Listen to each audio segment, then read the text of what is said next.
समुखिया श्री रामदूत शरण प्रपदिये। मृत्युंजय महादेव पाहि मां शरणागत। जन्म मृत्यु जरा व्याधि कर भवतनये।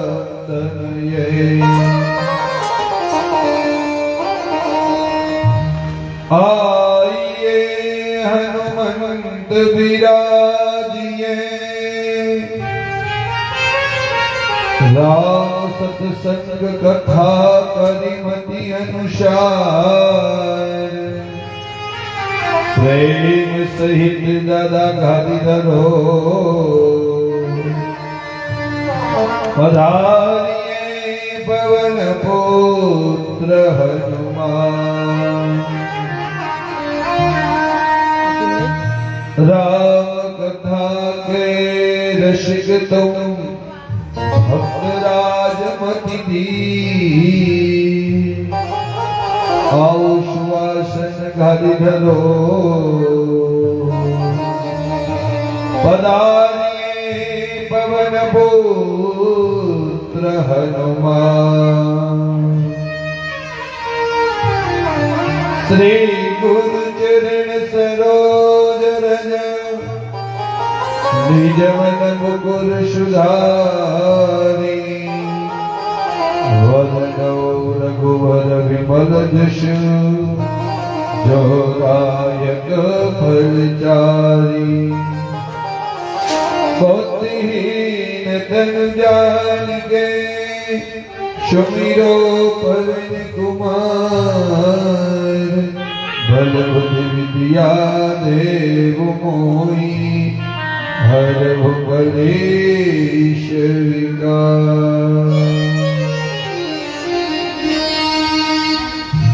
मुखं करोति वाचालं पंकुलं लंघयते गिरिं। यत् कृपातमहं वन्दे परमानन्दमाधवम्।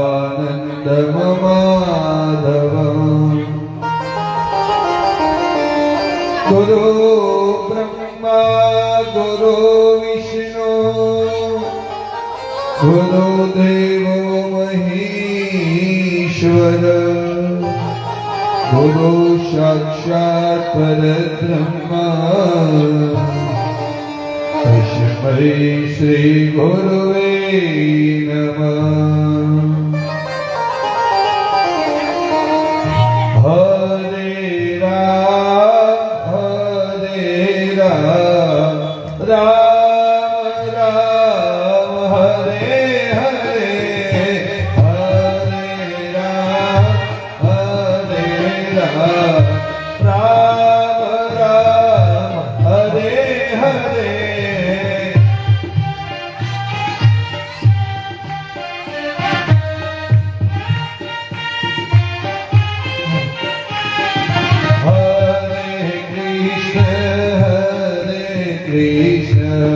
कृष्ण कृष्ण हरे हरे।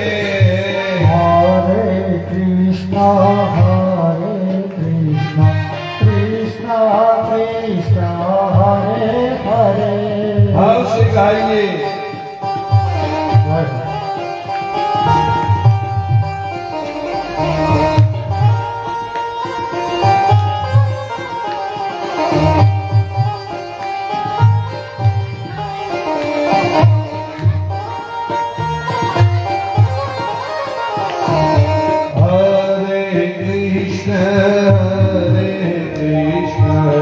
कृष्ण कृष्ण हरे हरे। हरे कृष्ण कृष्ण कृष्ण हरे हरे।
ગાઓ તાલી મારો નહીં ગાવા જય હો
Hare Ram, Ram Ram, Hare Hare. હરે રામ રામ રામ હરે હરે Hare Krishna, Krishna Krishna, Hare Hare. હરે કૃષ્ણ કૃષ્ણ કૃષ્ણ હરે હરે Hare Ram, Ram Ram, Hare Hare. હરે રામ રામ રામ હરે હરે Hare Ram, Ram Ram, Hare Hare. હરે રામ રામ રામ હરે હરે Hare Krishna, Krishna Krishna, Hare Hare. હરે કૃષ્ણ કૃષ્ણ કૃષ્ણ હરે હરે Hare Ram, Ram Ram, Hare Hare. હરે રામ રામ હરે હરે Hare Krishna, Krishna Krishna, Hare Hare. હરે કૃષ્ણ કૃષ્ણ કૃષ્ણ હરે હરે Hare Ram, Ram Ram, Hare Hare. હરે રામ રામ હરે હરે Hare Krishna, Krishna Krishna, Hare Hare Ram, Ram Ram, Hare Hare. Hare Krishna, Krishna Krishna, Hare Hare.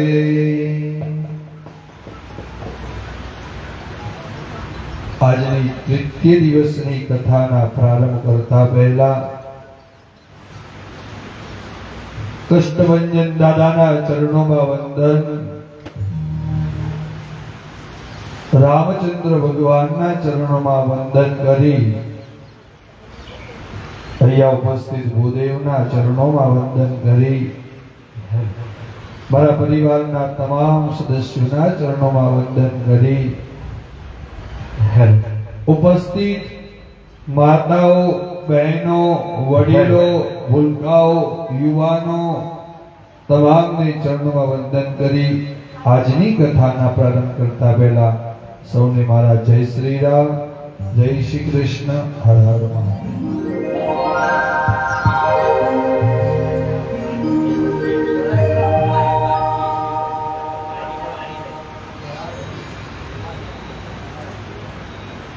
ગઈકાલની કથાની અંદર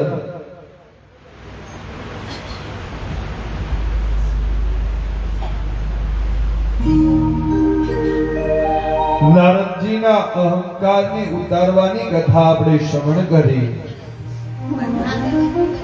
રામચંદ્ર ભગવાનના જન્મ અને પ્રાગટ્યના રહસ્યોની કથા શ્રવણ કરી. શિવ ભગવાન અને ભવાની શંકર જગદંબા પાર્વતી માતાના યાજ્ઞવલ્ક્યજી અને ભરદ્વાજ મુનિના સંવાદની શિવજીના તાત્પર્યોની કથાની શ્રવણ કરી. દક્ષ પ્રજાપતિના યજ્ઞની અંદર જગદંબા પોતે સતી માતા હોમાઈ ગયા અને એના પછી ભગવાન શિવ પોતે વિરહની અંદર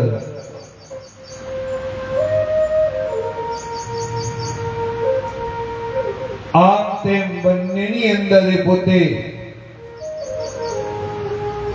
ફરતા રહ્યા અને એ સમયમાં રામચંદ્ર ભગવાનના ગુણાનુવાદનું શ્રવણ કરવાની ઈચ્છા વ્યક્ત કરી.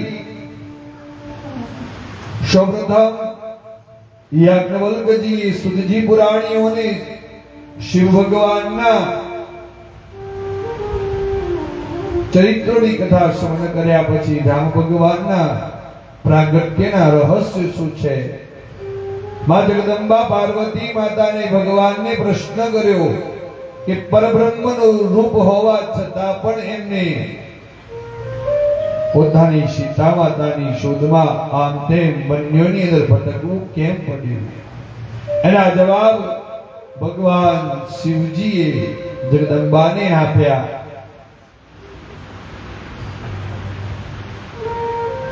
એના પછી શિવ કથાના તત્પયની કથા સાંભળ્યા પછી, રામાવતારના કારણોની કથા શ્રવણ કર્યા પછી રામાવતારનું ચોથું કારણ સ્વયંભૂ મનુ અને શતરૂપા છે. પ્રભુ ભજન કરવાનો વિચાર આવ્યો. તુરત જ તેમણે શતરૂપાજીને વાત કરી. શતરૂપાજી તો પતિ પરાયણ સ્ત્રી હતા.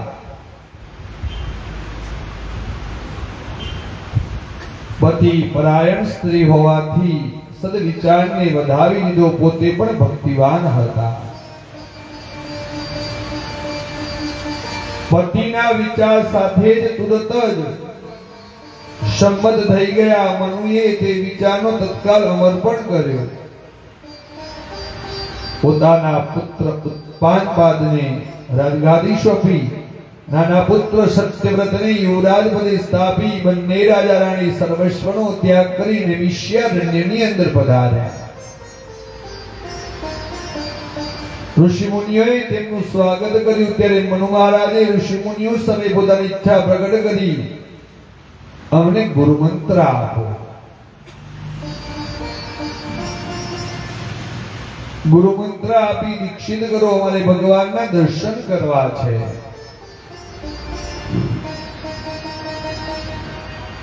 મનુ અને શતરૂપાને ઓમ નમો ભગવતે વાસુદેવાય નમઃ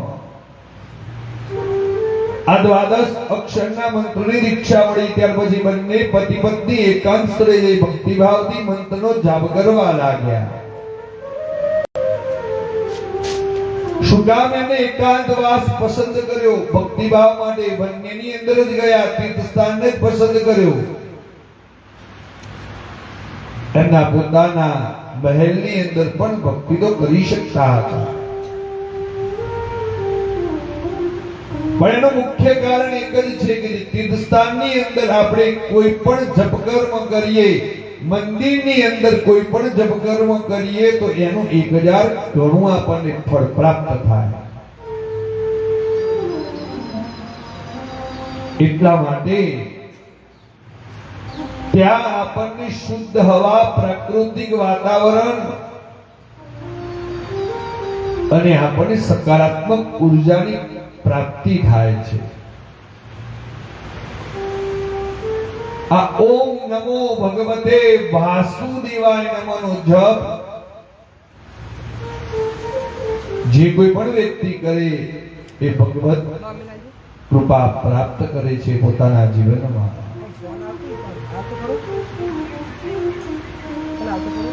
પ્રહલાદજીએ ઓમ નમો ભગવતે વાસુદેવાયના 12 અક્ષરના મંત્રને જપ કરી ભગવાનને પ્રાપ્ત કર્યા. ધ્રુવજીએ પણ ઓમ નમો ભગવતે વાસુદેવાય નમઃનો મંત્રનો જપ કરી 5 વર્ષની અંદર ભગવાનને પ્રાપ્ત કર્યા.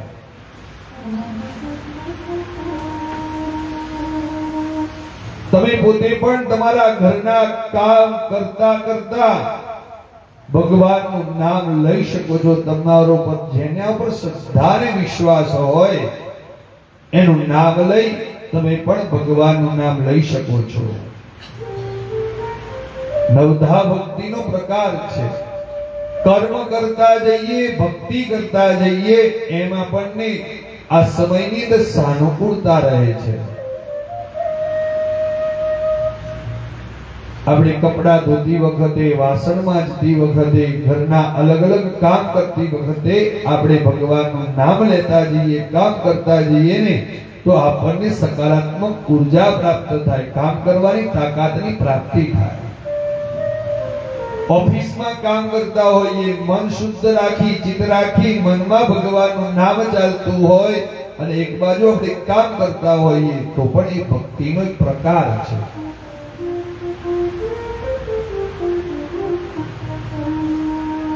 આપણે જોઈએ છીએ રસોડાની અંદર રસોઈ બનાવતા હોઈએ, સામે ટીવી ચાલતું હોય,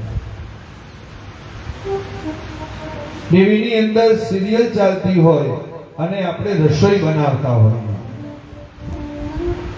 એટલે સિરિયલોની અંદર શું આપણને શીખવા મળે એમાં મારે આગળ કહેવાની જરૂર નથી. આપણા ઘરમાં ફાગણ સુદ પૂર્ણિમા કેવી રીતે ઉજવાય એ જ સિરિયલોમાં શીખવાનું. હવે તમને એવો પ્રશ્ન થાય કે ફાગણ સુદ પૂર્ણિમા આવે છે તો હોળી થાય, અને એ જ શીખવાડે એટલે ઘરની અંદર કકડાટ, કંકાસ, અશાંતિ ભર્યું વાતાવરણ જોવા મળે. કેમ જોવા મળે કે તમે રસોઈ બનાવતા બનાવતા જે તમે વિચારો પ્રાપ્ત કરો એ વિચાર રસોઈની અંદર જાય અને બહુ ઓળખા, અને રસોઈ આખું ઘર જમે એટલે બધાના વિચારો એક જ જેવા ઉત્પન્ન થાય, એટલે આપણા ઘરમાં અશાંતિ ઉત્પન્ન થાય. એના કરતા રસોઈ બનાવતા બનાવતા આપણે ભગવાનનું નામ લઈએ. તમને જે મનમાં આવડતું હોય એ ભગવાનનું નામ લો. ન આવડતું હોય તો મોબાઈલમાં ચાલુ રાખો, ટીવીમાં ચાલુ રાખો, અને તમે રસોઈ બનાવો તો હું ચોક્કસ એટલું તો કહીશ કે રસોઈની રે મા બાપ પ્રસાદ થઈ જશે. રસોઈ પ્રસાદ થઈ જશે, રસોઈ નહીં રે. અને પ્રસાદ આખું ઘર એ પોતે ભોજન કરે ને એટલે આપણા બધાના વિચારો એક ઉર્જામય સકારાત્મકતા પ્રાપ્ત થાય. એનાથી સુમેળભર્યું વાતાવરણ ઘરમાં ઉત્પન્ન થાય અને ઘરમાં શાંતિની જ પ્રાપ્તિ થાય.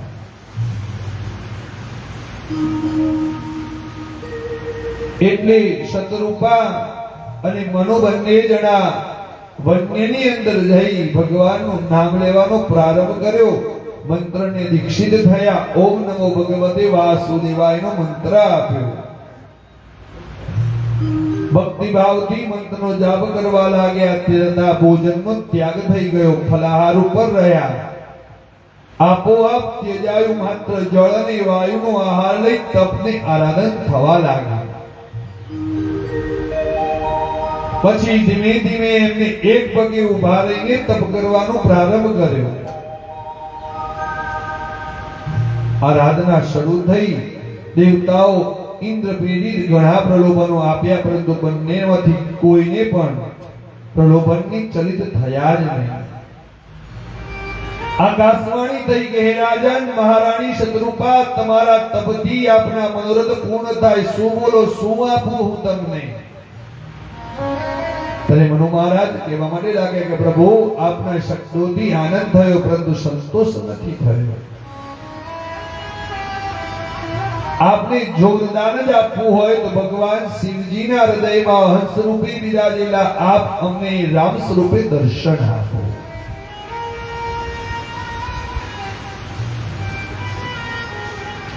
આપણને ભગવાન પ્રસન્ન થાય તો આપણે શું કરીએ? હાલૈયા બેઠા,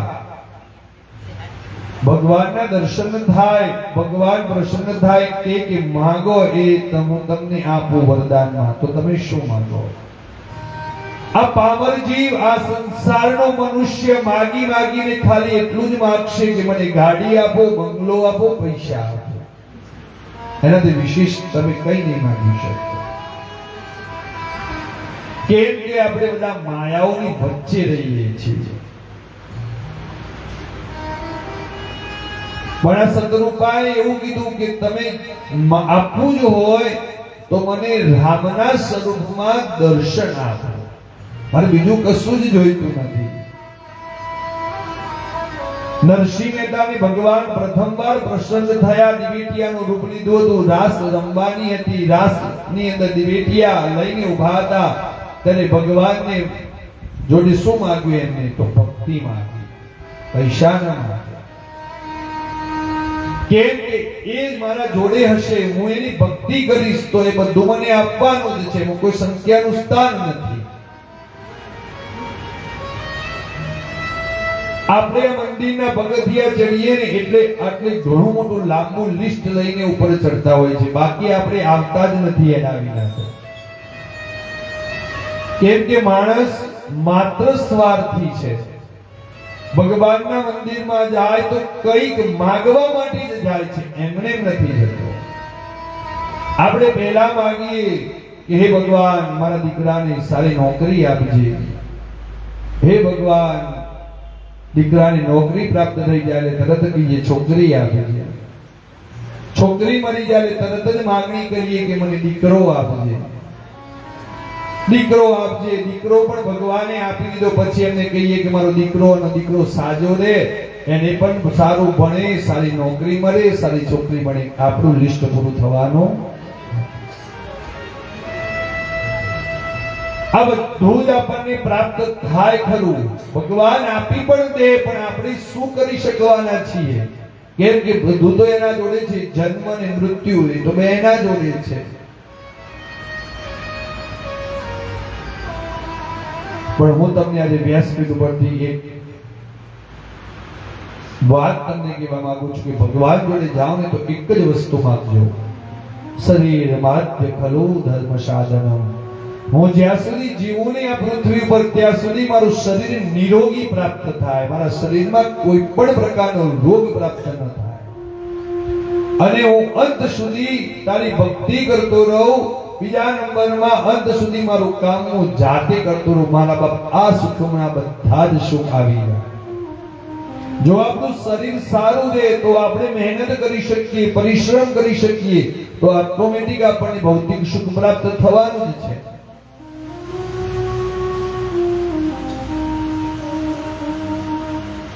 અને કદાચ તમે ભગવાનના જોડે પ્રથમ પૈસા પણ માંગી લીધા, ગાડી પણ માંગી લીધી, બંગલો પણ માંગી લીધો, ભગવાને આપી પણ દીધો, પણ બાજુમાં ગુલાબજાંબુનો મોટો ડબ્બો પડ્યો હોય અને આપણે ડોક્ટરે ખાવાની ના પાડી હોય તો શું કામ? ચાર ધામની યાત્રા કરવા માટે જવું છે પણ પગ ચાલતા નથી, શરીર કામ કરતું નથી, તો એ જીવનની શું કામ?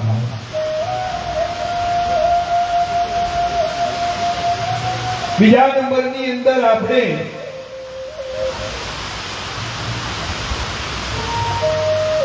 ખાટલામાં પડ્યા જિંદગી ગુજારીએ, બધું જ આપણા જોડે છે, પૈસા છે, બંગલો છે, ગાડી છે, બધું જ ભૌતિક સુખ ભગવાને આપ્યું, પણ આપણે શું કરી શકવાના? જે આપણું શરીર જ સારું નથી તો એના કરતા હું કરબદ્ધ પ્રાર્થના કરું કે ભગવાનને માગજો, હે ભગવાન મારું શરીર સુખ તમે આપજો. પ્રથમ આ જ માંગવાનું, બધા સુખ તમને પ્રાપ્ત થશે. શિવજીના હૃદયમાં હંસ રૂપે બિરાજેલા આ બ્રહ્મને રામ સ્વરૂપે દર્શન આપો. તુરંત જ પ્રસન્ન થઈ ભગવાન શ્રી રામ મનુ સતરૂપાને દર્શન આપ્યા. બંને પતિ પત્ની ગદગદિત થઈ ગયા. ભગવાને કહ્યું માગો, તમને હું શું આપી શકું?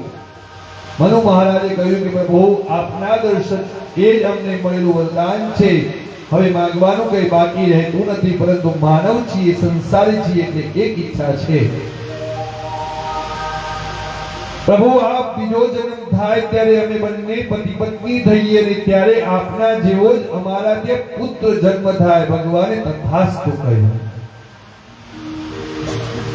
ભગવાને કહ્યું કે મેં આપને વરદાન તો આપ્યું, પરંતુ ત્રણેય લોકમાં મારા જેવો કોઈ હોઈ શકે જ નહીં, માટે હું જ તમારો ત્યાં પુત્ર રૂપે પ્રગટ થઈશ. ત્યાં સુધી તમે સમયની પ્રતીક્ષા કરો, મારું ભજન કરો, કીર્તન કરો. આમ કઈ પ્રભુ વૈકુંઠ પધારી ગયા. ભાગ્ય આદિ ભજન કરતા સમય પૂરો થતા મનુ અને શત્રુપાજીનું મૃત્યુ થયું. તેઓ સ્વર્ગ સિધાવ્યા અને સમયાંતરે જતા એ જ મનુ ને એ જ શત્રુપા કૌશલ્યા દશરથ રાજા થયા અને એમના ત્યાં રામ ભગવાનનો જન્મ થયો. આ પણ ભગવાનનું જન્મનું એક રહસ્ય છે. રામાવતારનું છેલ્લું કારણ પણ અંદર બતાવ્યું છે. કઈ દેશનો સત્યકેતુ નામનો રાજા, તેને બે પુત્ર પ્રતાપભાનુ અને ચિરંદેવ. સત્ય કીધું, વનમાં ચાલ્યા ગયા. પ્રતાપભાનો કૈકેયી દેશની ગાદી મળી. ચલિમર્દન યુવરાજ થયા. ધર્મરુચિ નામનો એક પ્રધાન હતો. એક સમયે પ્રતાપભાનો દિવ્ય જય કરવા નીકળ્યા. એક વર્ષમાં સમગ્ર પૃથ્વી પર રાજાઓને જીતી લઈ પોતાનું શાસન સ્થાપી દીધું.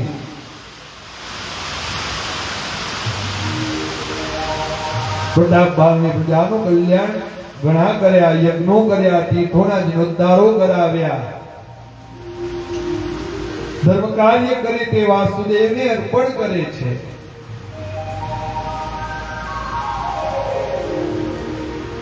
જ્યાં પણ આવું કોઈ પણ ધર્મ કાર્ય થતું હોય, યજ્ઞ કર્મ થતો હોય, આ મંદિરની અંદર આપણે અહીંયા 10-12 દિવસ પછી ભવ્ય ઉત્સવ તમે ઉજવવાના છો, અહીંયા યજ્ઞ કર્મ કરવાના છો. કેમ કે આ દાદાનો જન્મદિવસ છે, પ્રાગટ્ય મહોત્સવ છે. એક વર્ષ તમે બધાએ સાથ અને સહકાર થઈ પૂર્ણ કર્યું છે. તો એ યજ્ઞ કર્મની અંદર, આ જ્ઞાન યજ્ઞની અંદર કોઈ પણ ધર્મ કાર્યમાં તમે છૂટા દિલ હાથે તમે દાન પુણ્ય ધર્મ કાર્ય કરો ને, તો ભગવાન તમારું કદી પણ એ દેવ બાકી નહીં રાખે. 10 રૂપિયા મૂકશો તો 100 રૂપિયા આપી દેશે. 100 આપશો તો 1000 આપશે, 1000 આપશો તો 10,000 આપશે. કેમ કે ભગવાનના દરબારમાં આજ દિન સુધી કોઈનું બાકી રહ્યું નથી, બાકી રાખતો પણ નથી. એક દિવસ રાજા પ્રતાપભાનો પોતાના સૈનિકોની સાથે લઈ શિકાર કરવા નીકળ્યા. તેમને એક ભૂંડને જોયું. ભૂંડ બીજું કોઈ નહીં પરંતુ કાલકેતુ નામનો ભયંકર રાક્ષસ હતો. રાજા પ્રતાપભાનુને ખ્યાલ નથી કે રાક્ષસ પોતાને દુશ્મન ગણે છે, તો ભૂંડની પાછળ પડ્યા. કાલકેતુએ ભૂંડના રૂપ ભાગના વિંધ્યાચલ પર્વતના ગાઢ જંગલમાં પ્રતાપભાનુ ભૂલા પડ્યા. ભૂખ તરસથી તડપતા પ્રતાપભાનુ આમ તેમ રખડતા રહ્યા. કપટમુનિ નામનો એક રાજા મહાત્મા રૂપે પ્રતાપભાનુને મળ્યો. પ્રતાપભાનુએ મુનિને બંધન કર્યા. મહાત્મા તેને સરોવર પાસે લઈ ગયા. રાજાને જળ પાન કરાવ્યું. પછી કપટમુનિએ મહાત્મા રૂપે પ્રતાપભાનુને ધર્મની, વેદોની કેટલીક વાતો કહી સંભળાવી. મહાત્મા કહે, માંગુ તો તમે શું આપો? પ્રતાપભાનુ કહે કે મહારાજ, મને ક્યારેય ઘડપણ ના આવે, તેવું મારું મૃત્યુ ન થાય, તેમજ હું અજય રહું, 100 કલ્પો સુધી મારું એકલાનું રાજ્ય આ ધરતી ઉપર હું રાજ્ય કરતો રહું, એવું વરદાન આપો. કપટમુનિ કહે, રાજન, તમે માટે તમારે બ્રાહ્મણોને વશ કરવા પડશે. જો બ્રાહ્મણો પ્રસન્ન થઈ તમારે આધીન થશે તો તમને એક કાળ પણ નહીં મારી શકે. મહારાજ, બ્રાહ્મણોને મારી કઈ રીતે વશ કરવા? કપટમુનિ કહે, રાજન, 1 વર્ષ સુધી તમારે બ્રાહ્મણોને જમાડવા પડશે. તમામ માટે રસોઈ હું કરીશ અને એ રસોઈ તમારે પીરસવાની છે. અત્યારના સમયની અંદર પણ રાક્ષસો તો છે જ આ સમાજમાં.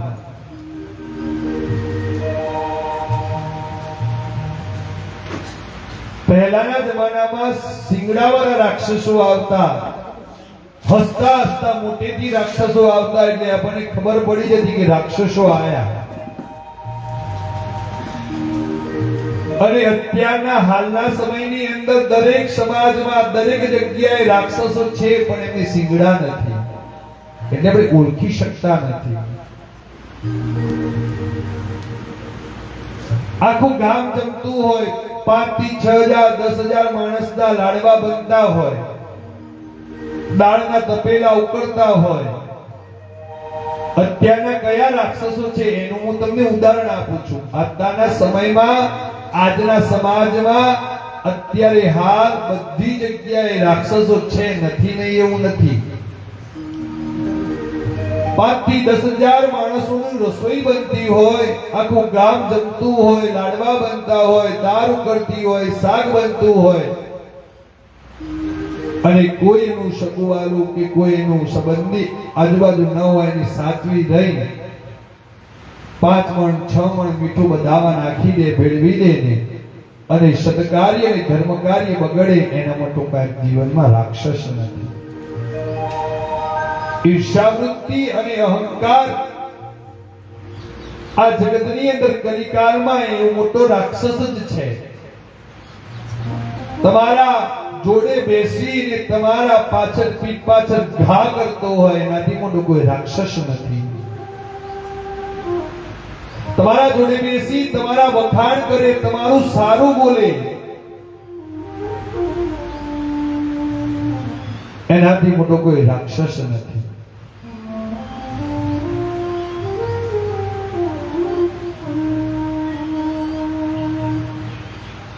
એટલે મહારાજે બ્રાહ્મણોને કઈ રીતે વશ કરવા? એક કપટ મુનિ કહે, રાજન, 1 વર્ષ સુધી તમારે બ્રાહ્મણોને જમાડવાના, રસોઈ હું બનાવીશ. પ્રતાપ ભાનુની વિનંતીથી કપટ મુનિ પ્રતાપ ભાનુના રાજ્યમાં આવ્યા. કાલકેતુ કપટ મુનિને મળ્યો અને કપટ મુનિએ તમામ વાત કરી. કાલકેતુ પુરોહિતોનું રૂપ લઈ ત્રીજા દિવસે પ્રતાપ ભાનુ પાસે આવ્યો. પશુઓ, ગાય, પક્ષીઓનું માંસ નાખીને રસોઈ બનાવી. વિચાર કરો કેટલા બધા ઈર્ષાળુ વ્યક્તિ છે જીવનમાં.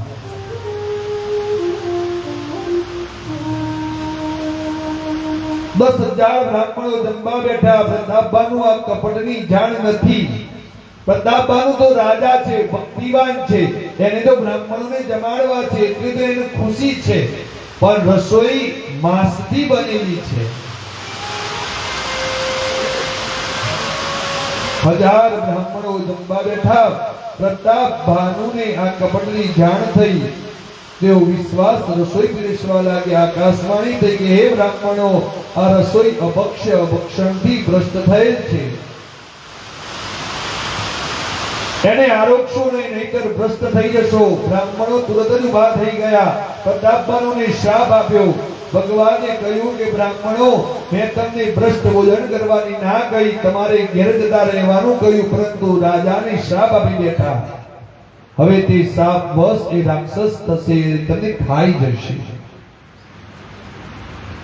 ભગવાનની વાત સાંભળી બ્રાહ્મણો ધ્રુજી ગયા. પ્રતાપ ભાનુને કહ્યું, રાજન, તમે કપટમાં ફસાયા છો, પરંતુ તમે તમારો કોઈ દોષ નથી, પરંતુ શાપ મિથ્યા નહીં થાય. કેમ કે બ્રાહ્મણોને માંસનું ભોજન પીરસ્યું ને એટલે શ્રાપિત થયા. પણ એમાં એમનો કોઈ વાંક નતો. પણ જે કપટ મુનિ અને બીજા નંબરમાં એક પેલો રાક્ષસના રૂપમાં રસોઈયો આવેલો હતો, એને આ કપટ કર્યું હતું. પણ નિમિત્ત તો થયા નહીં. 3 ચોર હોય, એમાંથી એકનો વિચાર સારો હોય, 2 ચોર હોય, પણ એ સાથે ચોરી કરવા જાય એટલે ચોર જ કહેવાય. ગમે તેટલો એના સારા વિચારો હોય. 7 જણા બેસી મદિરા પાન કરતા હોય, જુગાર રમતા હોય, કપટ કરતા હોય, પણ એક વ્યક્તિ સારો હોય પણ એના જોડે ફરતો હોય એટલે સમજી લેવાનું કે એ એવો જ કહેવાય.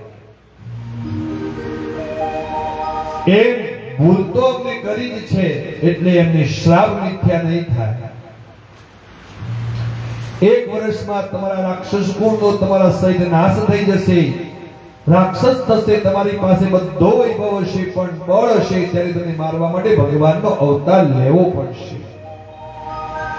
આમ કઈ બ્રાહ્મણો ગયા. ત્યાર પછી કપટ મુનિને કાલકેતુએ પ્રતાપ ભાનુની પરાજિત થયેલા રાજાઓને એકઠા કરી કઈ દેશ ઉપર હુમલો કર્યો. યુદ્ધ 1 વર્ષ ચાલ્યું. બ્રાહ્મણોના શાપને પ્રતાપ ભાનુના કુળનો સર્વનાશ થઈ ગયો. આ પ્રતાપ ભાનુ શાપવશ બીજા જન્મમાં રાવણ થયો. ચરિમર્દન હતો એ કુંભકર્ણ થયો. અરે ધર્મરુચિ એ વિભીષણ થયો. 3 ભાઈઓ રાવણ, કુંભકર્ણ અને વિભીષણ યુવાન થયા. 3 કઠિન તપ કર્યું. તપથી પ્રસન્ન થઈ બ્રહ્માજી પ્રગટ થયા. રાવણને કહ્યું, બોલો તમને શું આપું? ત્યારે રાવણ કહે, માનવ અને વાનર સિવાય બીજા કોઈથી મારું મૃત્યુ ના થાય. બ્રહ્માજી કહે, તથાસ્તુ. કુંભકર્ણ પાસે જઈ વરદાન માંગવાનું કહ્યું. કુંભકર્ણને ઇન્દ્રાસન માંગવાનું હતો, પરંતુ દેવતાઓના ભગવતી સરસ્વતીની વિનંતીથી જીવ પર આવીને બેસાય એટલે ઇન્દ્રાજન જગ્યાએ ઇન્દ્રાસન માંગી લીધું. અને આમ જે પ્રતાપ ભાનુ હતો ને, બ્રાહ્મણોને માંસ ખવડાવ્યું, ભોજન કરાવ્યું, કપટનો ભાગીદાર બન્યો, એટલે બીજા જન્મમાં રાક્ષસ થયો.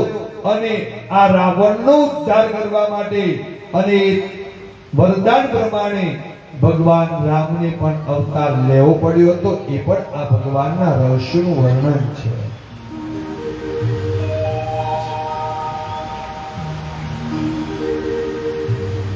એટલે તુલસીદાસજી કહે છે સુજૈન સમાજ સકલ ગુણ બાની, સુજૈન સમાજ સકલ ગુણ બાની, કરવો પ્રણામ પ્રેમ શુભાની, કરવો પ્રણામ પ્રેમ શુભાની.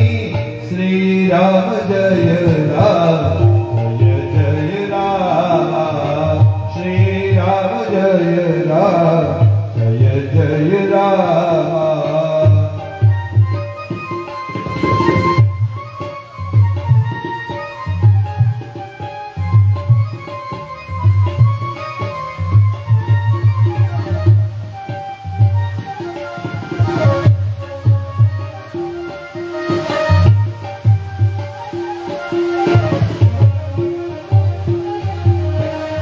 ઇહાન પશુપત કછુન રાખો, ઇહાન પશુપત કછુન રાખો, વેદ પુરાણ સંત મત બાકો, વેદ પુરાણ સંત મત બાકો. શ્રી રામ જય રામ જય જય રામ, શ્રી રામ જય રામ જય જય રામ.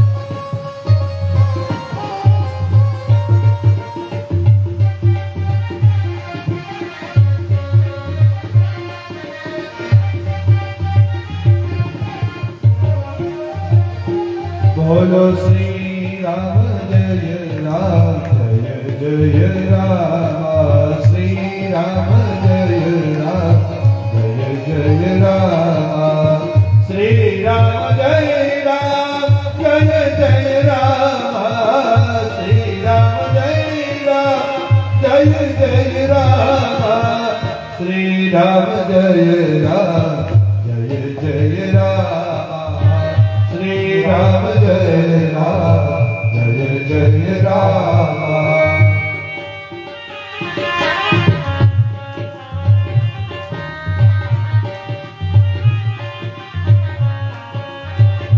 ભાવ છે ગાઈએ આજે ભગવાનનો જન્મ થવાનો છે, રામચંદ્ર ભગવાનનો પ્રાગટ્ય મહોત્સવ જવાનો છે. ભાવ છે ગાઈએ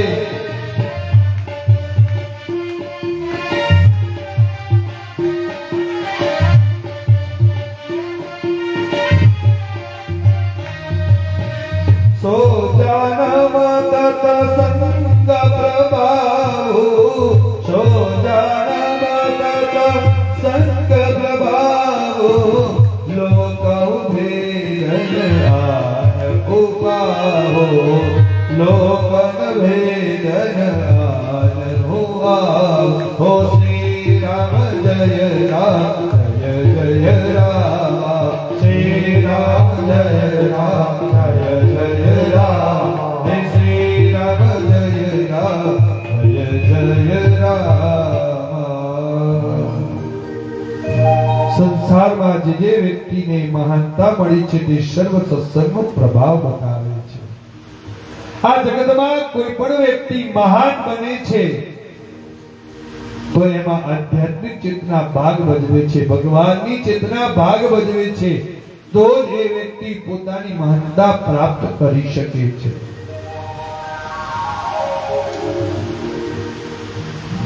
જ્યારે આ પૃથ્વી ઉપર યજ્ઞ કર્મ બંધ થઈ જાય, જ્યારે આ પૃથ્વી ઉપર સંતો મહંતો બ્રાહ્મણના અપમાનનો પ્રારંભ થઈ જાય, જ્યારે આ પૃથ્વી ઉપર વડીલો માતા પિતા ગુરુનું માન જળવાતું બંધ થઈ જાય, આ પૃથ્વી ઉપર યજ્ઞ કર્મ, દાન કર્મ, ધર્મ કર્મ બંધ થઈ જાય ને ત્યારે ભગવાન કોઈ પણ રૂપે આ પૃથ્વી પર અવતરણ કરે છે. એટલે જ કીધું છે હરિ વ્યાપક સર્વત્ર સમાના પ્રેમથી પ્રગટ હોય નહીં જાય. ભગવાન કઈ જગ્યાએ નથી. આપણે એમ કહીએ ને ભગવાન મારું કામ કરતો નથી, તો ભગવાન તો દુનિયામાં છે જ નહીં.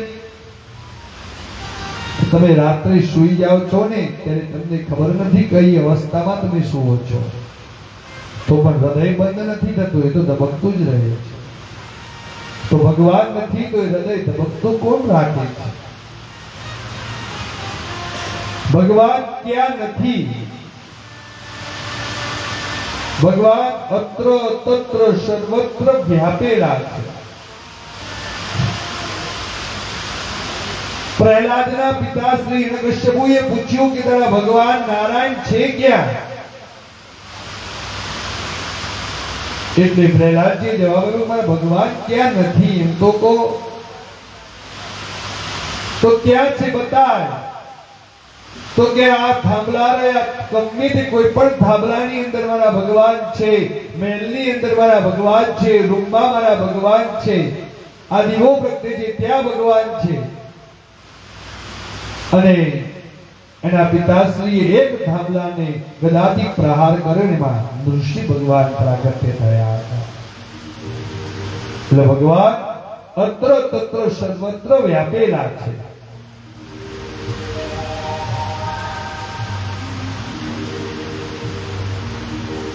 રઘુકુળનો પરિચય આપતા તુલસીદાસજી કહે છે રઘુકુળ મણિ મહારાજ દશરથજી અવધપુરીના રાજા છે. વેદોમાં એમનું નામ પ્રસિદ્ધ છે. સત્યપ્રેમી તથા ધર્મધુરંદર છે, જ્ઞાની છે. એમના હૃદયમાં ભક્તિ સરિતા વહી રહી છે. એમના હૃદયમાં ભક્તિ સરિતા વહી રહી છે. 3 રાણીઓ છે, કૌશલ્યા, સુમિત્રા ને કૈકેયી. 3 રાણીઓ પતિવ્રત ધર્મનું પાલન કરવા વાળા છે. અવધપુરીની પ્રજા ખૂબ સુખી છે. મહારાજ દશરથના રાજ્યમાં પ્રજાને કોઈ જાતની ચિંતા નથી. કેમ કે જ્યાં ભગવત કાર્ય થતું હોય, આપણા ઘરની અંદર પણ ભગવાનનું નામ લેવાતું હોય, તો ચોક્કસ હું કહી શકું કે આપણા ઘરની અંદર શાંતિ કોઈ જગ્યાએ શોધવાની જરૂર નથી. દશરથ રાજાના સાનિધ્યમાં અયોધ્યાના રાજ્યની અંદર રામ રાજ્ય હતું. કોઈ પણ પ્રકારની તકલીફો હતી નહીં. શાંતિથી બધા જ પ્રજાજનો પોતાનું જીવન ગુજારતા હતા. આપણે એમ વારંવાર કહીએ છીએ કે મહારાજ ગમે તેટલું ઘરમાં સારું છે, પૈસા છે, પણ શાંતિની પ્રાપ્તિ થતી નથી, ઊંઘ આવતી નથી. તો એનું મુખ્ય કારણ એક જ છે કે આપણી ભક્તિમાં કંઈક કચાશ રહી જાય છે.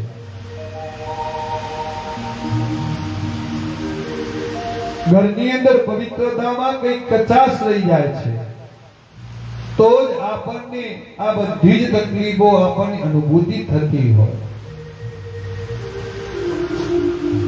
એક દિવસ દશરથ રાજા પોતાના ભવનમાં બેઠા ત્યારે તેમને એક વિચાર ઘણો દુઃખી કર્યા. આટલી બધી લગ્ન થવાની ઉંમર થઈ ગઈ હોવા છતાં પણ પોતાનો વંશ જાળવનાર પુત્ર નથી,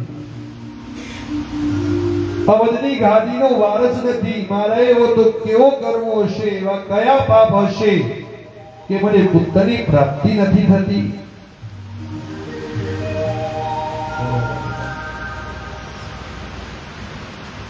તે સમયે વશિષ્ઠ બાપજી જેઓ રઘુવંશના કુલગુરુ છે, તેઓ કોઈ કારણવશ ત્યાં આવી ચડ્યા અને દશરથ રાજાજીને ગ્લાનિથી ચહેરો નિરાશ થયેલો જોઈને પૂછ્યું કે રાજા,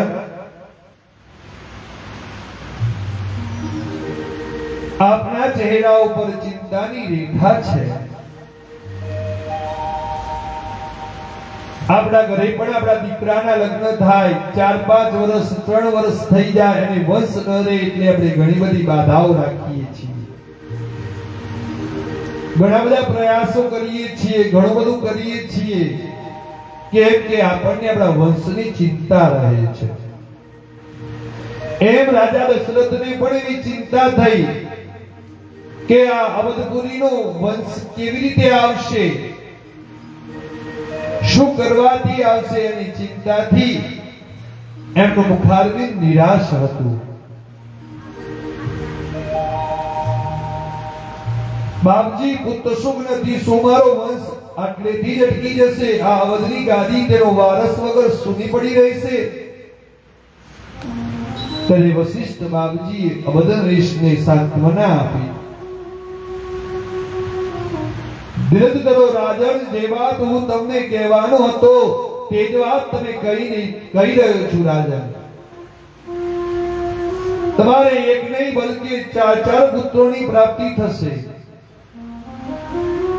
પણ ધીરજ રાખવી પડશે. ભગવાન ઉપર તમને શ્રદ્ધા હશે તો ચોક્કસ તમને એ પણ ઈચ્છા પરિપૂર્ણ થશે, પણ શ્રદ્ધા અને વિશ્વાસ એ મુખ્ય ભાગ ભજવે છે.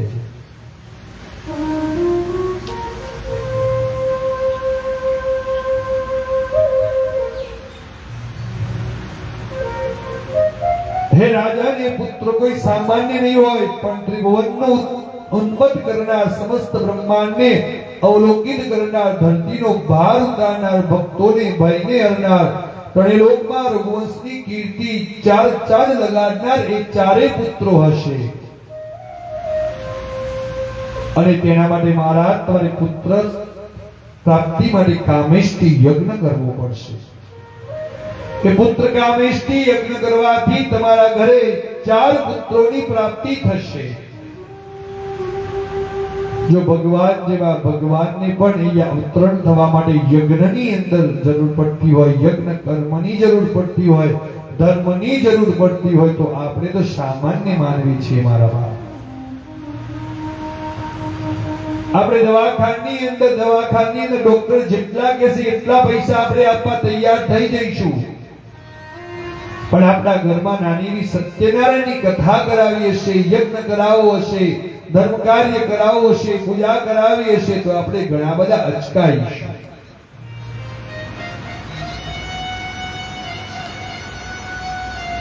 એક ક્યારે ના અચકાઈએ? જો આપણને આપણા દાદા દાદી અને કુટુંબ પરિવારથી સંસ્કારો ભક્તિના પ્રાપ્ત થયા હોય તો.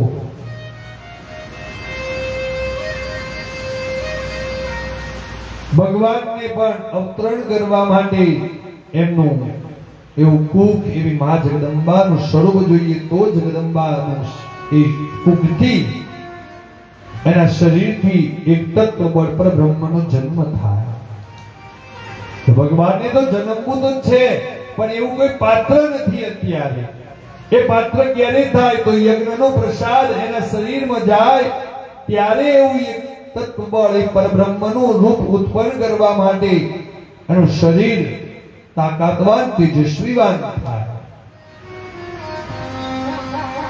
ભગવાન પર શ્રદ્ધા અને વિશ્વાસ રાખીશું તો આપણા જીવનમાં બધા જ કામ થશે ને થશે.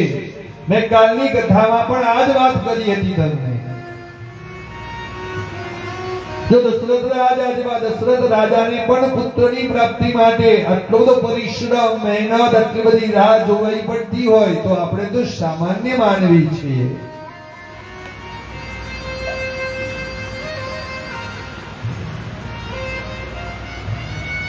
જેમ કાલે આપણે એક નાના છોકરાનું દ્રષ્ટાંત જોઈને વાત કરી હતી કે નાના દીકરાને ભગવાન પ્રાપ્ત થયા, એમ કોઈ પણ વ્યક્તિને એક આશીર્વાદ, કોઈ પણ વ્યક્તિને એક દુઆ, કોઈ પણ વ્યક્તિના કરેલા કર્મ થકી આપણી બધી મનોકામના ભગવાન પરિપૂર્ણ કરે, એમાં કોઈ મિથ્યા નથી.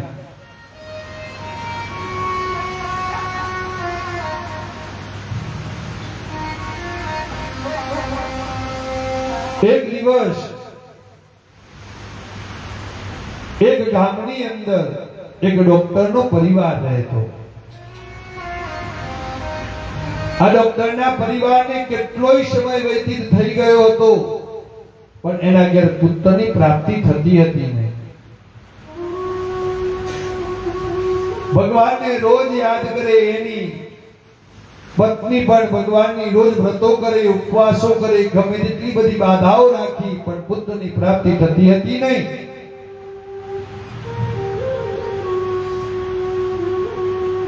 એટલે ડોક્ટર સાહેબ ખૂબ ચિંતિત હતા.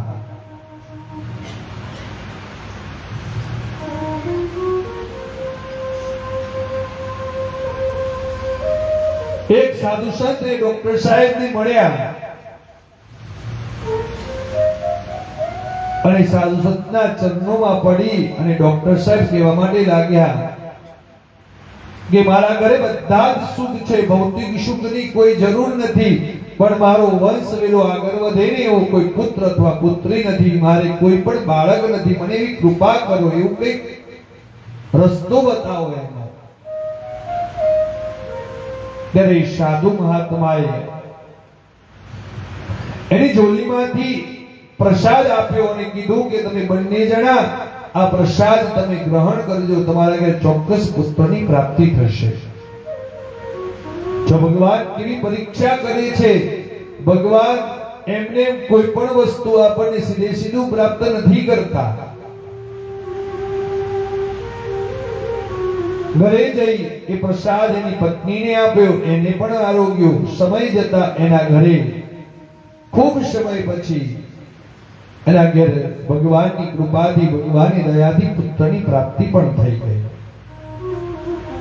એટલે સુધી વાત પૂરી થતી નથી. પુત્રની પ્રાપ્તિ થઈ, પણ હજી તો હોસ્પિટલની અંદર જ છે. આ ડોક્ટર સાહેબને ખબર પડી કે મારે પુત્રની પ્રાપ્તિ થઈ છે. બહુ ખુશમાં હતા. આખી હોસ્પિટલમાં એમને પેડા વેચ્યા. એ સાધુ મહાત્માને શોધવાનો ખૂબ પ્રયત્ન કર્યો, પણ મળ્યા નહીં. એટલે ભગવાન કોઈ પણ વેશ ધારણ કરીને આપણા ઘરે આવી પણ શકે છે. પણ સમય એવો થયો કે એને એના દીકરાને જન્મતાની સાથે જ પેટીની અંદર રાખવો પડ્યો. પેટીની અંદર રાખ્યો. 2 દિવસ થયા, 3 દિવસ થયા, પણ એને એ દીકરાને એક એવી નાની ચોકડી જન્મથી જ બીમારી આવી ચૂકેલી હતી. એનું હૃદય બરોબર ચાલતું હતું નહીં, એટલે કોમામાં જતો રહ્યો. હજી તો જન્મવાના 3 દિવસ 4 દિવસ થયા છે.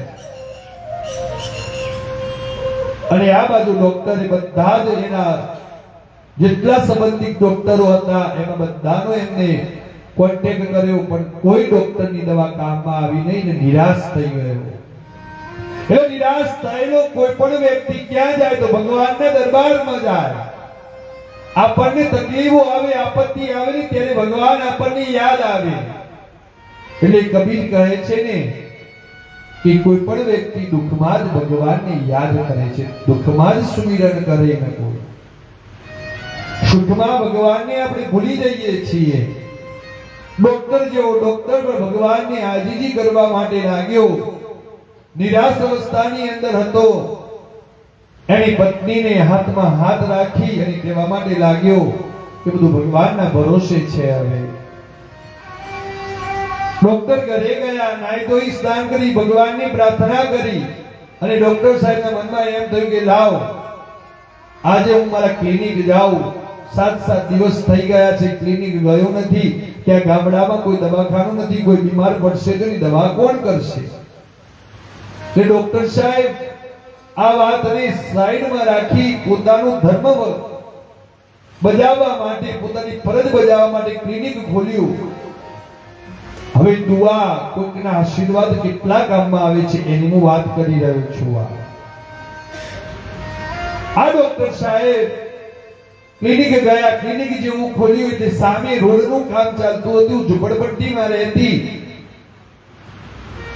એક નાની એની માં એના છોકરાને લઈને આવી. છોકરાના ઉપર કોઈ પણ પ્રકારના વસ્ત્ર પહેરેલા નથી અને છોકરાને ધગધગતો તાવ છે. 3 દિવસની તાવ છે, પણ ડોક્ટરે હટાવીને દવા ક્યાં કરી? ગામમાં દવાખાનું એટલામાં એક જ. કોઈ સાધન છે નહીં, બીજી જગ્યાએ જઈ ન શકે, જેવું ક્લિનિક ખોલ્યું ને એવું જ આ એના બાળકને લઈને આવી. ડોક્ટર સાહેબ ચિંતાતુર અવસ્થામાં બેઠા છે. એને કઈ સૂઝતું નથી. ક્લિનિકમાં તો આવી ગયા, પણ એમને પોતાના આટલા બધા વર્ષો પછી એક દીકરો પ્રાપ્ત થયો છે, પણ આ અવસ્થામાં છે, મરણ અને જન્મના ઝોલાથી ખાઈ રહ્યો છે. એટલે સમય એવો વ્યતીત થાય. આ એની છોકરાની માતા ડોક્ટરના ચરણોમાં પડીને કહેવા માટે લાગી કે હે ડોક્ટર સાહેબ, મારા દીકરાને ખૂબ બધો તાવ છે, મારી પાસે પૈસા નથી, તમે એની ટ્રીટમેન્ટ કરો, એની દવા આપો. પણ સાહેબને કઈ સૂઝતું નથી.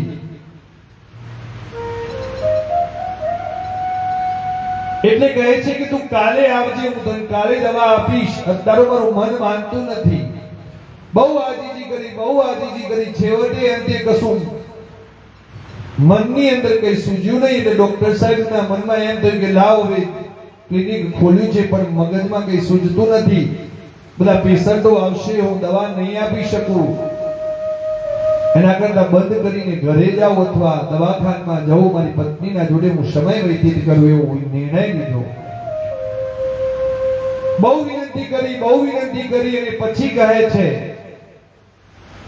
જો કેટલા આશીર્વાદ કામમાં આવે છે. ત્યારે એ દીકરાની માં એ ડોક્ટરના ચરણોમાં આવીને કહે છે કે હે સાહેબ, તમે ભગવાનનું રૂપ છો, ડોક્ટર છો, વૈદ્ય છો. તમારા ઘરમાં ગમે તે પ્રકારની કોઈ તકલીફ હશે ને તો મારા બાપ એક દિવસ પરિપૂર્ણ નહીં થાય, તમારી તકલીફ બધી દૂર થઈ જશે. હું તમારા વતી ભગવાનને પ્રાર્થના કરું છું. એ ગરીબ દીકરી પોતાના દીકરા માટે આજીજી કરી અને એ ડોક્ટર સાહેબ માટે પ્રાર્થના કરે છે. પણ તેમ છતાં ડોક્ટર સાહેબ કહે છે કે હું તમને આજે દવા નહીં આપી શકું, તમે કાલ આવજો. દવાખાનું બંધ કરી અને ડોક્ટર સાહેબ ગાડી લઈને જતા હતા. એને દવા ન કરી, ગાડી અડધમાં ઊભી રાખી અને વિચાર આવ્યો કે કદાચ એ દીકરીના આશીર્વાદથી કદાચ મારો દીકરો સજીવન થઈ જશે ને, તો મને વિશ્વાસ છે કે કદાચ ભગવાન મારી એ પ્રાર્થના, મારું કર્મ સાંભળી જશે ને, તો મારા દીકરાને કદાચ હૂબ મળશે. એમ અડધેથી એ પાછા ડોક્ટર સાહેબ આવ્યા અને જ્યાં ઝૂંપડપટ્ટીમાં રહેતી હતી એ માને કહેવા માટે લાગે કે તમે ચલો દવાખાને, હું તમને દવા કરવા આપણે તૈયાર છું. દવાખાને પાછા આવ્યા, એ દીકરાને તપાસ કરી તો ખૂબ તાવ હતો, એની દવા આપી. એટલે ફરીથી એની માં બોલવા માટે લાગી કે સાહેબ, તમારી બધી જેટલી તકલીફો હશે ને એ તકલીફો મને આપી દે, પણ તમારા ઘરમાંથી તકલીફો દૂર થઈ જાય. આટલો શબ્દ કીધો. ગાડી લઈ ડોક્ટર સાહેબ ઘરે ગયા અને એમની કામવાળીએ જમવાનું બનાવ્યું હતું. જમવા માટે બેસવાની તૈયારી કરતા હતા. આ બાજુ એક વિદેશથી ડોક્ટર સાહેબ એ દવાખાનામાં આવ્યા અને દવાખાનાની અંદર ડોક્ટર સાહેબ વિદેશથી આવ્યા. નાના બાળકોના ડોક્ટર હતા. એટલે ત્યાંના એક ડોક્ટરે વાત કરી કે અમારે કેસ છે, એ કેસની અંદર એ બાળકનું હૃદય ચાલતું નથી, તમે જોવો તો ખરા. એટલે એ વિદેશથી આવેલા ડોક્ટરે તપાસ કરી, હાથ તપાસ્યો, હૃદય તપાસ્યું અને 2 ટીપા ખાલી એક બાટલીના અંદર આપી દીધા. અને મારા બાપ, ભગવાનની કૃપા તો જુઓ તમે. ભગવાન આ જીવનમાં શું નથી કરી શકતા એનું ઉદાહરણ, આ દૃષ્ટાંત છે. એ 2 ટીપાથી એના દીકરાની અંદર જીવ આવવા લાગ્યો. આંખો ખુલી અને આ બાજુ ડોક્ટર સાહેબની જાણતી ડોક્ટર સાહેબનો કોલિયો હજી તો હાથમાં ઉપડે. ફોન આવે દવાખાનામાંથી કે ડોક્ટર સાહેબ, તમારા દીકરાની અંદરથી જીવ આવ્યો છે, સાજો થઈ ગયો છે. ડોક્ટર સાહેબ ત્યાંના ત્યાં બધું મૂકી અને તરત જ વિચાર આવ્યો કે એક ગરીબ માની, મારા બાપ એક ગરીબ માં શું નથી કરી શકતી એની દુઆ મારા બાપ આજે કામમાં આવી છે. અને ગરીબ માની પ્રાર્થના એ મારા દીકરાને મારા બાપ સજીવન કર્યો છે. અને ડોક્ટર સાહેબ જઈને જોવે છે ત્યારે દીકરો રમતો હતો. મારા બાબા, ભગવાનની કૃપા તો તમે જુઓ. શું નથી કરી શકતો? એક દુઆ, એક આશીર્વાદ આપણા જીવનમાં કેટલા કામમાં આવે છે. એટલે મારી વ્યાસપીઠ ઉપરથી તમને કરબદ્ધ પ્રાર્થના દૃષ્ટાંત આપવાનું મારું મહત્વ એક જ છે.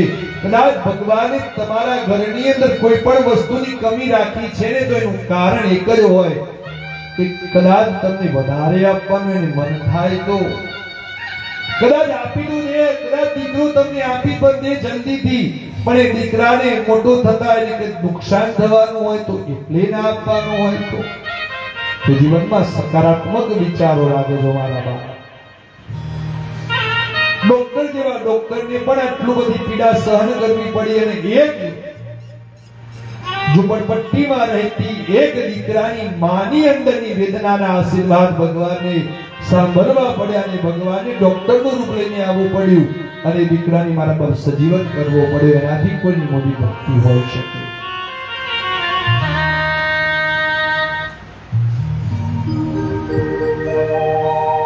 દેવરે વળો રે હરી નથી પામ્યો મારો હરી નથી રે ભિખારી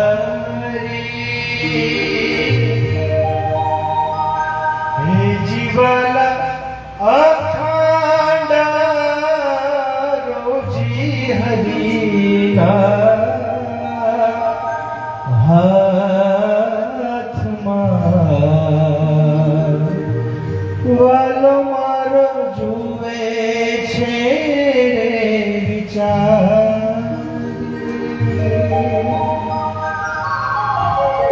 એટલે તુલસીદાસજી કહી રહ્યા છે કે દશરથ રાજા જેવા દશરથ રાજાને પણ પુત્ર કામેષ્ટી યજ્ઞ કરવાથી જ એના ઘરે પુત્રની પ્રાપ્તિ થઈ.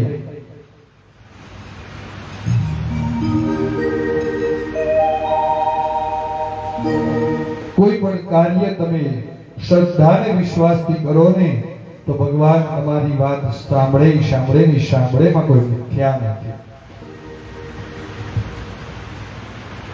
દશરથ મહારાજ પોતાના ભવનમાં બેઠા હતા ત્યારે એક વિચાર ઘણો દુઃખી કર્યા. પોતાના વંશ જાળવવાના પુત્રની પ્રાપ્તિની ઈચ્છા વ્યક્ત કરી.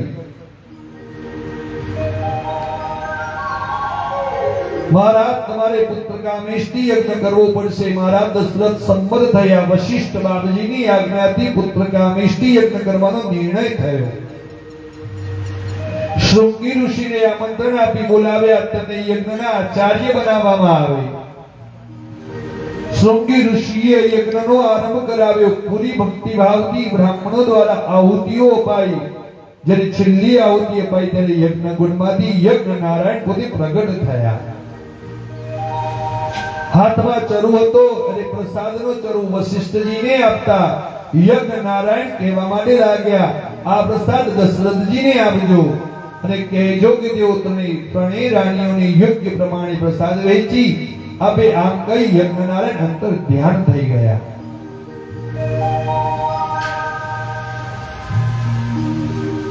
વશિષ્ઠ બાપજીએ પ્રસાદનો ચરુ દશરથ રાજાને આપ્યો.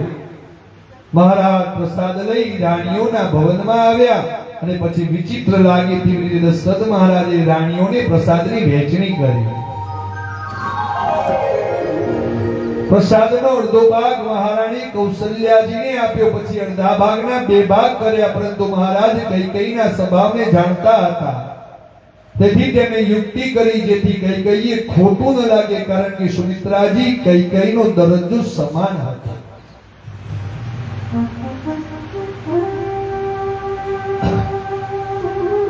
ઘરમાં 4 પુત્રો હોય, 4 વહુ હોય તો એમને સમાન દરજ્જો પ્રાપ્ત થવો જોઈએ. એ બધા ઈચ્છતા હોય. નકર શું થાય તમને બધાને ખબર જ છે કે બોલે તો કે કદાચ એના સસરાજીએ કોઈ પણ પ્રસંગ વસાત 4 વહુઓ માટે વસ્તુ લાવી હોય ને કદાચ કોઈની 1000ની સાડી આવી હોય, કોઈની 500ની સાડી આવી હોય, કોઈને 700 ની સાડી આવી હોય એટલે 500 ને 700 વાળી જે સાડી છે ને એ બંને વહુરો તરત જ એકબીજાના સામે જોશે અને કહેશે જુઓ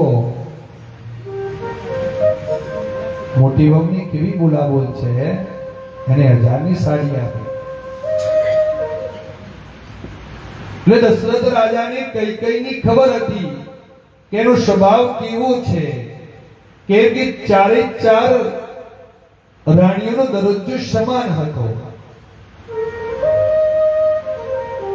યુક્તિપૂર્વક આ કૌશલ્યાને જે આપેલો એ ભાગ કૈકેયીને આપ્યો અને જે ભાગ વધ્યો તે કૈકેયીને આપ્યો અને કહ્યું તમે બંને સુમિત્રાજીને આપી દેજો.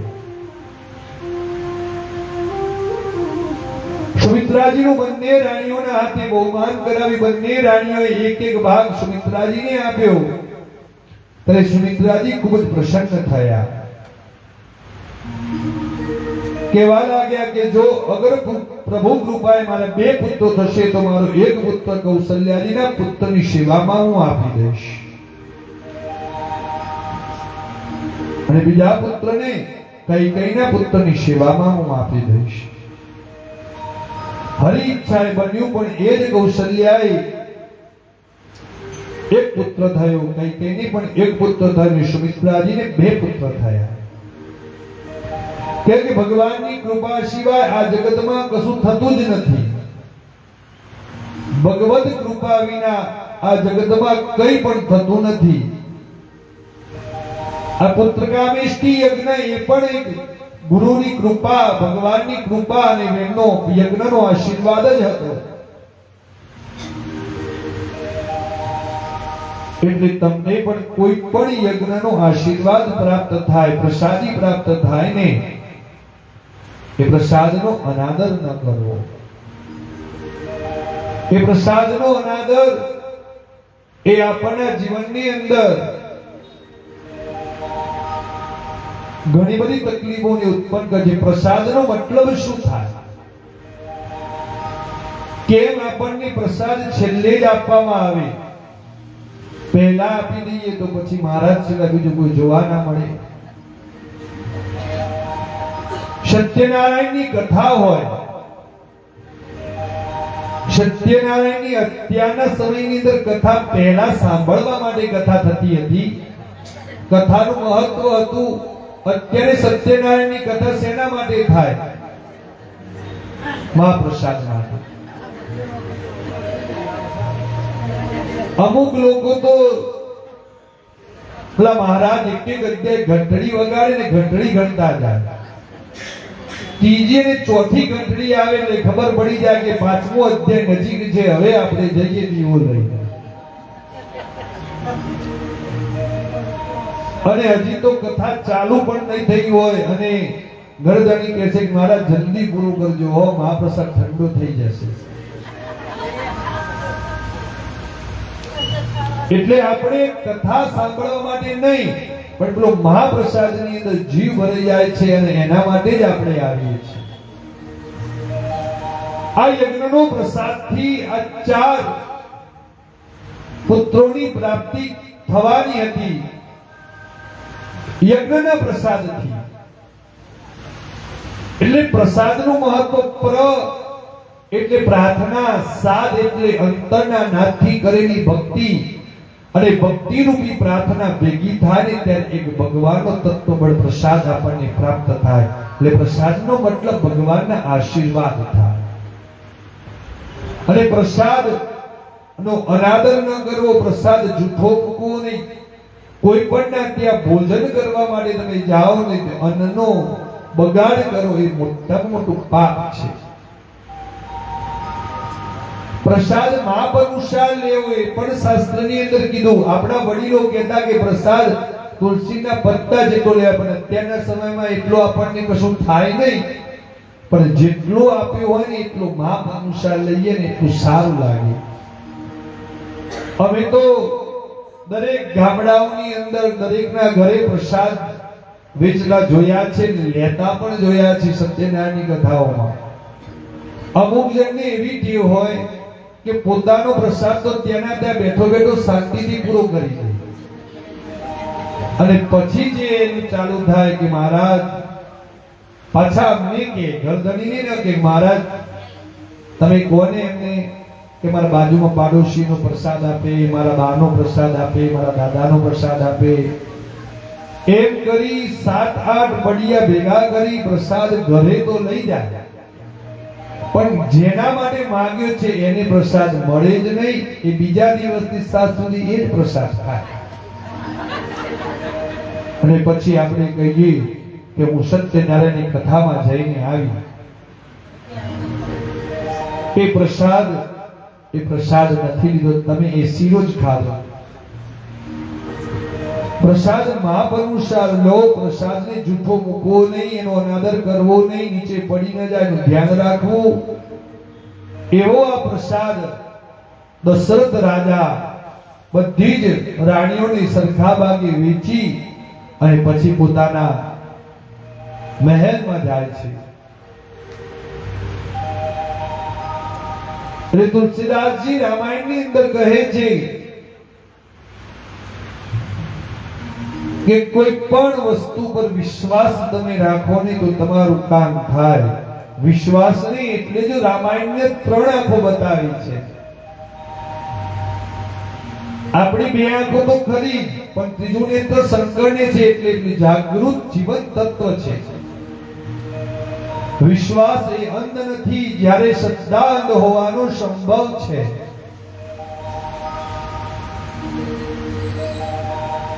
એટલે શ્રદ્ધા ઉપર દશરથ રાજાએ પણ ભાર મૂકી અને એ પ્રસાદ ઉપર વિશ્વાસ રાખ્યો.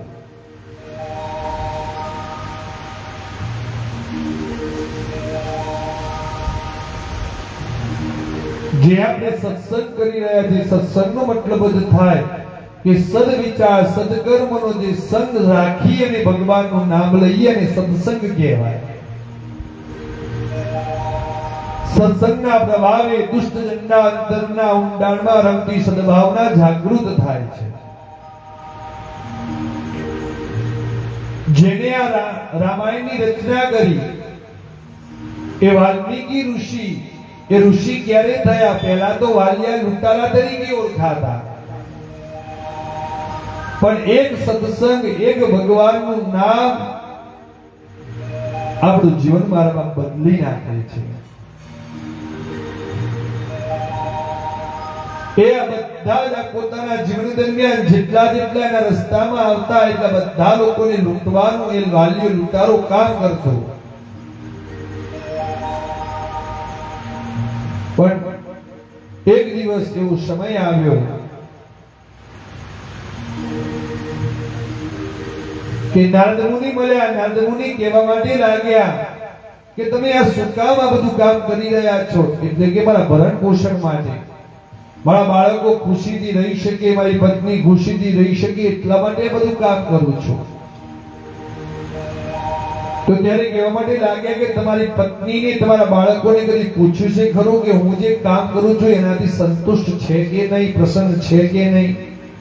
જે હું પૈસા કમાઈને લાવું છું, લૂંટફાટ કરીને લાવું છું, એનાથી એ ખુશ છે કે નહીં, કદી પૂછ્યું છે ખરા?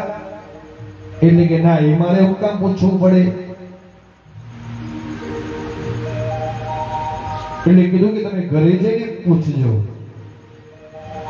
તમને યોગ્ય લાગે ને એ સારો જવાબ આપે કે ના એ ખુશ છે, તો તમે આ કામ ચાલુ રાખજો. તો બીજા દિવસે ઘરે ગયા, વાલ્મીકીજીએ વાત કરી એના પત્નીને બધાને, તો બધા એક જ જવાબ આપ્યો કે કદાચ હું રસ્તામાં જતી હોઉં અને મને કોઈ લૂંટી લે તો તમે શું કરો? એટલે કે એને મારી નાખું તો તમે શું કરો છો?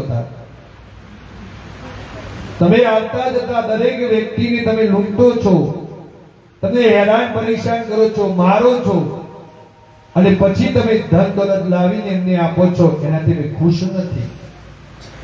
કદાચ તમારા બાળકો જતા હોય અને બાળકોને કોઈ વ્યક્તિ લૂંટી લે, મારે, ત્રાસ આપે, તો તમે શું કરો? તો એને તો જીવતો જ ન રહેવા દો, તો તમે શું કરો છો? તો એની ધર્મપત્ની આખી વાતને એના મગજમાં ઉતારે કે જે કોઈ પણ કાર્ય કરો પોતાના પરિશ્રમ અને મહેનતથી પરસેવાની કમાણીથી જે આપણા ઘરમાં ધન સંપત્તિ વૈભવ આવે એનું આપણે ગુજરાન કરીએ, પોષણ કરીએ ને તો જ આપણને જીવન જીવવાની મજા આવે.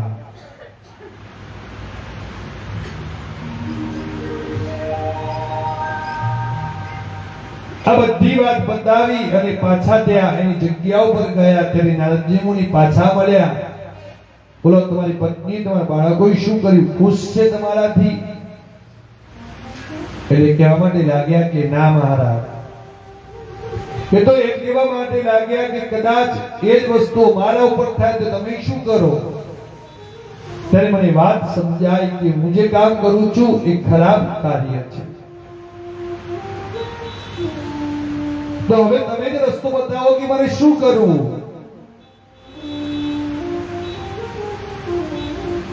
ત્યારે કહેવા માટે લાગ્યા કે હું તમને મંત્ર આપું. એ મંત્રનું નામ જપવાથી જ તમારું કલ્યાણ થશે. એ મંત્રનું નામ લેવાથી જ તમારા જીવનમાં પ્રગતિ થશે. તો કે કયો મંત્ર છે? તો રામ.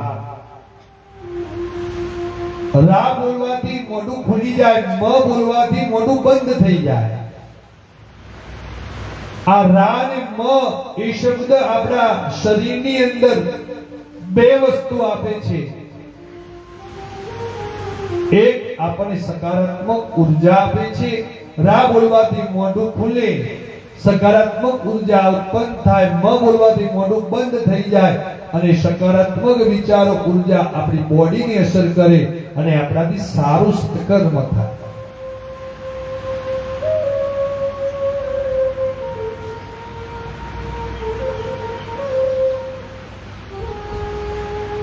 આવું સમજાવતા વાલ્મીકી નારદજીના કહેવા પ્રમાણે એક આસન બિછાયું. આસન ઉપર બેસી તો ગયા પણ કદી પણ ભગવાનનું નામ લીધેલું નહીં. એટલે રામ રામ રામ રામ બોલતા ગયા પણ અંદરથી ઉચ્ચારણ થવા માંડ્યું મરા મરા મરા મરા. કેમ કે કદી પણ ભગવાનનું નામ લીધેલું નહીં, લૂંટફાટ પોતાના જીવનમાં કરેલી. તો આવું કેમ થયું? ત્યારે નારદ મુનિ ત્યાંથી પસાર થયા અને એને ઉચ્ચારણ કરતા સાંભળી ગયા તો મરા મરા મરા મરા કહે છે. પણ કઈ વાંધો નહીં, સુધરે છે એ મહત્વનું છે. અને લૂંટફાટ બંધ થાય, સારું કાર્ય કરતો થાય, સારા વિચારો ઉત્પન્ન થાય. ખોટું તો ખોટું પણ ભગવાનનું નામ તો લે છે ને. તેને રોક્યો નહીં, ચાલુ જ રાખ્યું. એને એ મરા મરા મરા મરા મરા કહેવાથી રામ ભગવાનને થયું કે આ સુધરવા માંગે છે. ભલે ખોટું તો ખોટું મારું નામ લેતો પણ મારું નામ લે છે એનાથી હું પ્રસન્ન છું. અને ભગવાન કેટલાય વર્ષોની તપશ્ચર્યા પછી ભગવાન પ્રસન્ન થયા અને કહે છે કે તે પોતાના જીવન દરમિયાન ભલે લૂંટફાટ કરી હોય, લોકોને પ્રજવ્યા હોય, લોકોને નુકસાન પહોંચાડવાનું કામ કર્યું હોય, પણ તું હવે મારું નામ લેતો થયો છે. ભલે તે નામ પણ મારું ખોટું લીધું પણ તું મારું નામ ખોટું તો ખોટું લીધું છે ને હું તારા પર પ્રસન્ન છું. એટલે ભગવાને એને વિદ્યા આપી કે તું મારા ગુણોનું ગુણાનુવાદ તું લખવાનું કામ કર અને લખતા લખતા તું વાલિયા લૂંટારામાંથી વાલ્મીકી થઈ જઈશ અને ઋષિ કહેવાઈશ. અને ભગવાનના કહેવાથી રામાયણના આદિ સર્જક કવિ એવા વાલ્મીકીએ રામાયણના ગુણાનુવાદ લખ્યા. એટલે વાલ્મીકી ઋષિ થયા અને ભગવાનને પ્રાપ્ત કર્યા. મરા મરા કહેવાથી પણ ભગવાન પ્રાપ્ત થાય તો આપણને તો ભગવાને સારી સદબુદ્ધિ આપી. રામ પણ બોલી શકીએ, કૃષ્ણ પણ બોલી શકીએ છીએ. જ્યારે કોઈ પણ વ્યક્તિ મૃત્યુ પામે એટલે એની નનામી બહાર નીકળે એટલે એક જ શબ્દ દરેકના મુખમાં હોય છે, રામ નામ સત્ય. રામ બોલો ભાઈ. અંતે તો એનું જ શરણું છે આપણે જવાનું. કદાચ આટલા તમે બધા બેઠા છો ને, તમને કદાચ તમે પોતાના જીવનથી કંટાળી જાઓ કે હવે મને જીવન જીવવું નથી, ખૂબ ખૂબ ખૂબ દુઃખ છે મારા જીવનમાં, ત્યારે એકવાર આ મંદિરની અંદર આવી પગથિયા ચડી અને આ જગ્યાએ બેસી આંખો બંધ કરી મારા અંતરના નાદથી ભગવાનને યાદ કરજો. એ વિચાર તમારો ગાયબ થઈ જશે. કદાચ અહીંથી પણ તમને વિચારની સંતુષ્ટિ ના થાય તો સ્મશાનની અંદર જઈને બેસવાનું અને ત્યાં નીરવ શાંતિને તમારે માણવાની અને ખાલી એક જ વાર તમને વિચારવાનું કે છેલ્લે તો હું યાદ છું. ઓટોમેટિક તમને વિચાર જતો રહેશે. કેમ વિચાર જશે? તો એનું કારણ એક જ છે કે આપણને દુઃખ સહન કરવાની શક્તિ જે આપે છે ને, આપણે એને યાદ કરતા નથી.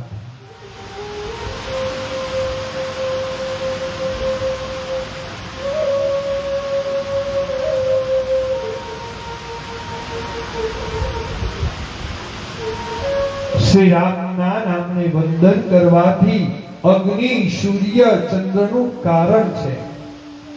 રામ નામ બ્રહ્મા, વિષ્ણુ અને શિવ છે. વેદોનો પ્રણામ છે, ગુણોનો ભંડાર છે. મહામંત્ર રામનું નામ ભગવાન શંકર જપે છે. આદિ વાલ્મીકીએ ઉલટા મરામરા નામથી બ્રહ્મની કોટીમાં આવી ગયા. રામ નામ તેના રૂપની ગતિની કથા કહી શકાય તેમ નથી. તુલસીદાસજી કહે છે, જો તું અંદર ને બહાર અજવાળું ઈચ્છતો હોય તો મુખરૂપી દ્વાર સ્વરૂપ જીવના ઉમરા ઉપર રામ નામ રૂપી મણીનો દીપક મૂક. એટલે તુલસીદાસજી રામાયણમાં કહે છે, જપહી નામો જન અર્ધ બારે, જપયહી નામો જન અર્ધ બારે, મીટઈ સંકટ હોય સુખાશ, મીટઈ સંકટ હોય સુખાશ. શ્રી રામ જય રામ, જય જય રામ, શ્રી રામ જય રામ, જય જય રામ.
श्री राम जय राम, जय जय राम, श्री राम जय राम, जय जय राम.